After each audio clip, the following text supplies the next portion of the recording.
நம்ம அப்பா அம்மாலாம் ஆடு மாடு மேய்ச்சாங்கன்னா, நம்ம அப்பா அம்மாலாம் வெள்ளை மண்டியில வியாபாரம் பண்ணாங்கன்னா, வெள்ளை மண்டி வியாபாரத்தை முடிச்சிட்டு தலையடக்க துண்டை போய் அந்த வியாபாரி தொடச்சிட்டு முருகன் கோயிலுக்கு போய், அப்பா முருகா, நான் தான் வாழ்நாள் முழுக்க வெள்ளை மண்டி வியாபாரம் பண்றேன், என் பையனாவது பேர் மிதுன் கூட வச்சுக்கலாம், என் பையனாவது நான் எழுத்து படிக்கட்டும், இந்த அணு 1000 ரூபாய் உண்டியில முருகன் கோயில போட்டுட்டு அப்ப முருகன்ட்ட அப்ப பெருமாள்கிட்ட நம்ம சிவன்கிட்ட நம்ம வணங்குவோம்.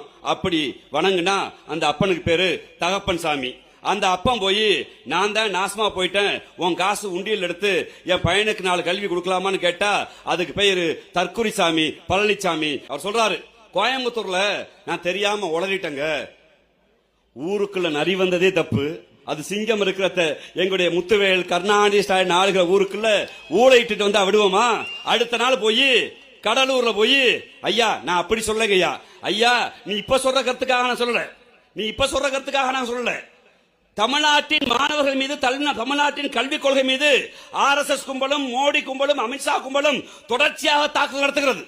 இந்தியாவில் இடைநிற்றல் இல்லாத மாநில பட்டியலில் அதிகமாக புலிவரத்தை வைத்திருக்கிற மாநிலம் தமிழ்நாடு.